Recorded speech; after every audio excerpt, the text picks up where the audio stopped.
What's going on, everybody? Welcome back to the undefeated post-weigh-in show. This is UFC Vegas 80, and as you can tell, we're doing this thing with the best that we got, so please bear with me this week, everybody. I will get this video up for you as soon as I possibly can. What we do on this show is we take everything that we've learned from the week, we do our initial breakdowns, we talk to all of our gambling friends, we get all the info we can off social media, and we listen to the interviews. Then we watch these fighters step on the scale. That's the last little tiny itty-bitty piece to the puzzle, as we see how they size up, because the stats are always wrong on the UFC site. Some people are bigger, some people are smaller than the numbers would suggest, and we see who's got a rough weight cut. That helps us tip over the edge and make good bets. Like we said, undefeated post-weigh-in show. There's never been a bad read. There's never been a bad bet on this show, so make sure you hit that like button for me. We are rolling, and we're going to finish the year strong here in 2023. This is Pub Sports Radio. Subscribe if you have not already, and let's get into it. The first fight of the night, we're talking about JJ Aldrich taking on Montana De La Rosa. JJ, consummate professional, not the most athletic fighter. She doesn't sway one way or the other. No issues whatsoever for her. She came in at 125.5 pounds. Montana De La Rosa needed 126. No issue for her at all either. She looked great, but she was the bigger of the two women. We kind of knew that coming in. With JJ's relentless grappling style, the pressure that she puts on her opponents, I think she's going to have no problem taking this to the ground and styling on JJ once it gets there. I've got a big bet on Montana De La Rosa. That was the first bet I made on this card. I wish I had looked into this one earlier, because I don't think she ever should have been the underdog, and I really wish I had that sweet plus money on this one. I got minus 110. Close enough. I'll take it. Next up, you got Johnny Munoz Jr. and Orichi Lung, both guys making 136 pounds. Munoz looked good, no problems, never worry about him. Orichi Lung moving up here from 125, looks like he's filled out a decent little bit. He's been working at Fight Ready for this one, so good to see him at that kind of a caliber. Jim seems to have paid some dues there, physically speaking at least. Orichi Lung does have a height advantage here in this spot, so he's the bigger man, even coming up a weight class, and I don't think that Johnny Munoz Jr. hits as hard as his last opponent did, so this is a pick. It's a really weird spot, because I kind of had the question of why is Johnny Munoz Jr. the underdog when they opened up this line, and as I continued digging into this fight and looking into it, I found myself kind of thinking, you know what, maybe they're right, maybe Orichi Lung, especially at a place like Fight Ready where we know the game plans are top notch, they're going to be able to know what to do with this guy. They're going to out-volume him on the feet. They're going to take him down, stay safe from those sub-attempts, and then go ahead and just win a decision here. And as I had that thought, you look and everybody and their mom is taking the shot on Johnny Munoz Jr., having that same initial whiplash type of opinion that I did. And this line is ping-ponged back and forth with both guys going from minus 110 to minus 115. It's kind of settled into that pick-em range. I kind of think I'm landing on Orichi Lung as my pick to go ahead and get the win here. Probably by decision. He's not much of a finisher, and you can't ever rule out Munoz landing a club and sub or something like that, unfortunately. So it's not one I'm super confident in. I don't have a bet on it at this point. If I was going to bet it, I probably would take the Orichi Lung by decision prop, just to make sure I was getting all the extra juice out of it I possibly could. But that's the side I'm going to land on here for this one. Vanessa Demopoulos takes on Kanako Morata. We've got Demopoulos making 116, Morata 115 and a half. Demopoulos, big ol' smile. She did like 3 different poses up there. Couldn't quite decide what to do with her hands. She looked good, no problems. Kanako Morata, thick girl. She has some big old biceps. She looked good. She's ready to go. Vanessa does have a slight size advantage here. They size up pretty well, but you can't deny that Vanessa's the slightly bigger framed woman. However, I do think Morata's got more muscle piled on that frame. So this is going to be interesting. I've got Morata in a parlay. I do think that she just does what Vanessa does, only a little bit better. So outside of Vanessa hitting some kind of like a meme armbar or something like that, I don't think she can outstrike Kanako. I don't think she can out-wrestle Kanako. And when they get into these grappling situations, I kind of expect Vanessa probably to accept that bottom position. And if that's what's happening, I'm thinking Morata's going to win. I actually have her parlayed up with my girl, Liz Carmouche, over in Bellator. I think she defends her title here for Bellator 300. Probably the last champion they have over there, and she keeps that belt. So got a nice little, I think minus 128 was the price tag for parlaying those two when I made it. So that's what I like. Nate Maness taking on Mateus Mendonsa. We've got 126 for Maness, 125 and a half for Mateus.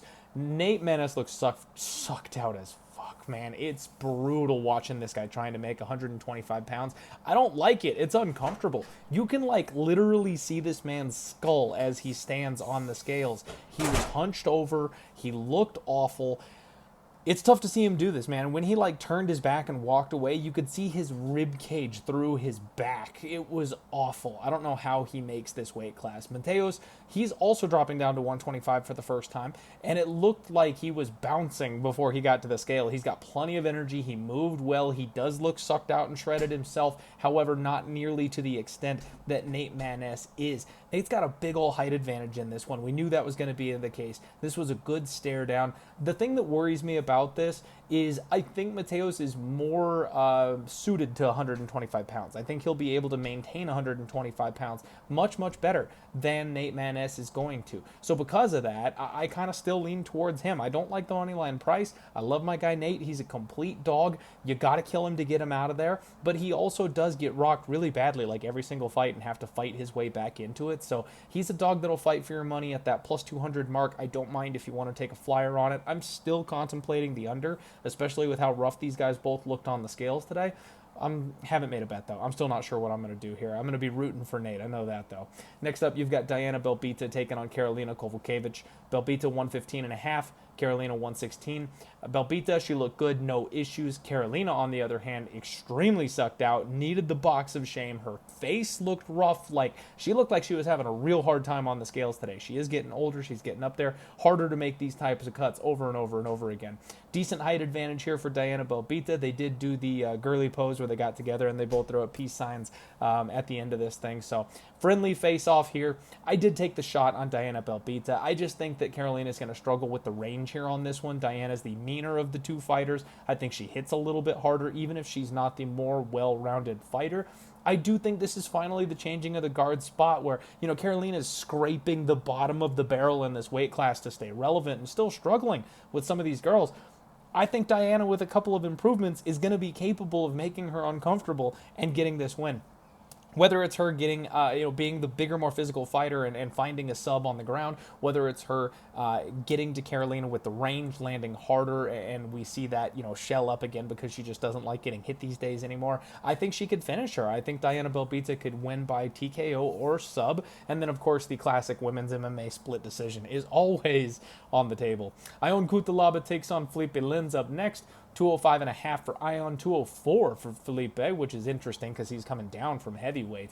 Ion, no beard. Looks like my cousin. Super weird. I'm not okay with it. He gave a huge flex and roar on the scale today, so he's still Ion buried deep down there. Philipe Lins, last to weigh in. I thought he was going to be struggling, but honestly looked like he was in great shape. His doctor is right back on staff. And we've talked about this with Philipe Lins. When his doctor is on staff, he is a different fighter. He does a whole lot better when he looks like this. Classic Ion face-off, got in the face of Lins. Lins does have a size advantage here, and a decent one too. It does look like these guys come from different weight classes, for sure. But Ion looked like he enjoyed the reaction he got out of Lins. He had a big old smile on his face after he got up in him, and looked very confident walking away from that face-off. So I kind of think he won the mental game a little bit there. I've been tempted on Ion basically all week here. The problem for me, you can't trust the guy at chalk. His fight IQ extremely questionable. He makes some massive mistakes and weird decisions in fight that can lead to him losing.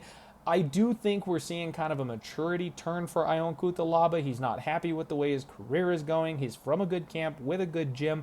And this is a beatable opponent. I actually think I might take a flyer on Cuțelaba by decision. I know that sounds crazy, but we could see a wrestling-heavy game plan here, and I'm not sure Lins is going to be able to manage what he needs to as far as his gas tank goes, with Ion Cuțelaba coming for double legs basically every 2 seconds. And if Ion gets that top game time to recover, his gas tank and management is okay. He can go a full 15 minutes, and I think a lot of people expect Ion to get the finish. Usually that's the case, but with this guy being bigger than him, I actually think it's going to take more effort for him to just keep him down, so he won't necessarily be able to look for that finish. I wish I had jumped on Ion at plus money. Back when he was like a plus 115, plus 120 underdog, I think that was the move. Now that he's minus 150, I'm not really as excited to lay that price tag on him, although I do think he's got the clearest path to victory in this spot. Just avoid that round one nuke, and he should be okay. Bill Algeo takes on Alexander Hernandez up next. We got 146 for Algeo, 145.5 for Hernandez. No issues for Bill. Look good, relaxed, confident on the scales. Alexander Hernandez looked shredded up there, dropping back down to 145. One more moonlight up at 155, and he's taking it seriously going back down. Seems like that cut is getting easier. It seems like he's got it more figured out. Moved very well, no issues. Big height advantage for Bill Algeo, obviously, in this spot, but I think that's going to allow Hernandez to get his wrestling game going.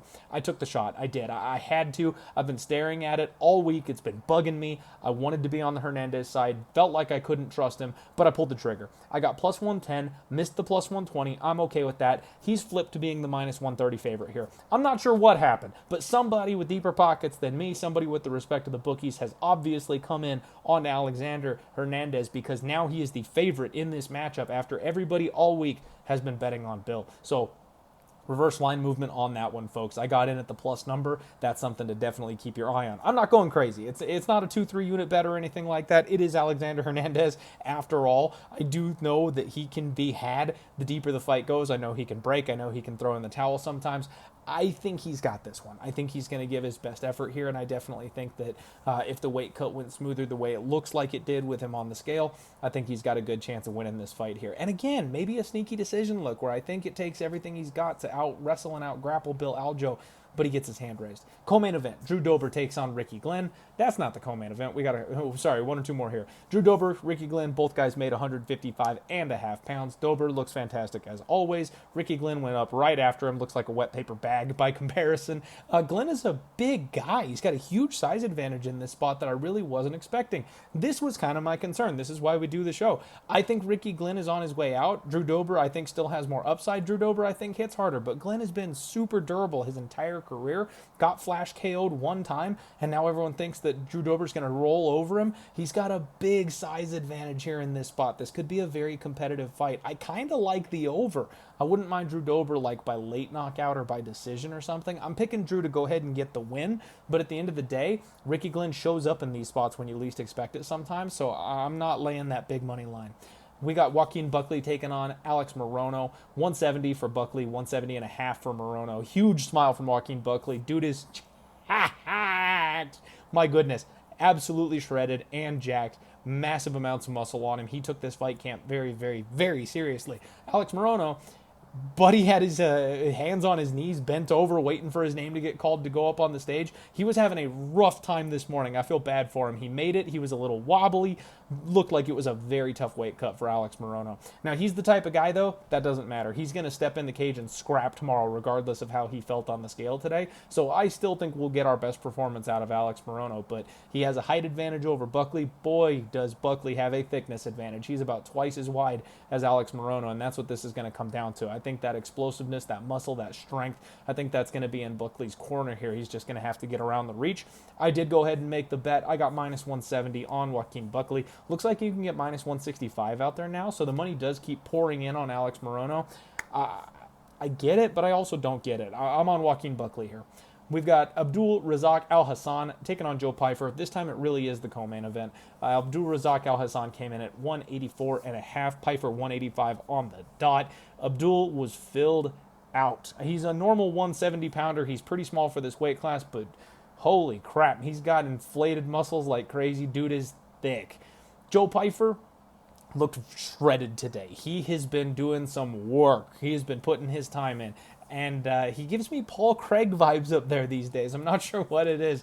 Just the body frame, the way they move, the way his face looks with the beard. I don't know. But Pyfer has a massive height advantage here in this spot. The UFC obviously wants him to win here in this position. I really think Abdul Razak Al-Hassan is very classically round one or bust in this spot. If he doesn't get Pyfer out of there early, I don't expect him to get the win. I have Pyfer in my can't lose parlay, the 1 for 5 units with 3 different guys from 3 different events. That's going to stretch me all the way to UFC 296. That is Pyfer, that is Khamzat, and then of course it anchors on Shavkat Rakhmonov. So that's my big bet. That's going to be we're going to be watching that one for a while. Hopefully we get the first leg done here. Main event time. Grant Dawson takes on Bobby King Green. Both guys made 156 pounds. Dawson looked good. He was relaxed. He's in great shape. Huge flex up there, looking phenomenal. Bobby Green, one of his eyes was spazzing out. It was really weird. He was trying to do that cool guy, like cross his, arms over his body type of thing up on the scales today. But one of his eyes shut like entirely, and the other one was like way wide open. It was, I don't know. It was really weird.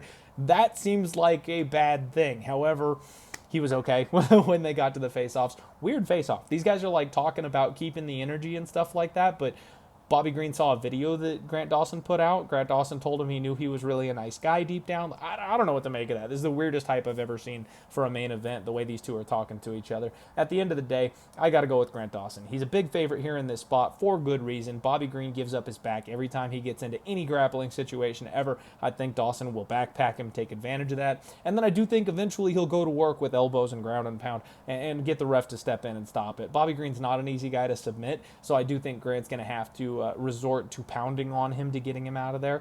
I don't mind Grant Dawson inside the distance. It's a 5-round fight. Bobby's a guy that's got cardio for days, so we could go to the judges' scorecards, but I do think this is another changing of the guard spot where they're giving Dawson an opportunity to shine and get a highlight reel moment here. That is the Undefeated post-weigh-in show, folks. Thank you all so much for watching. Good luck on your degenerate action tomorrow, and let's roll.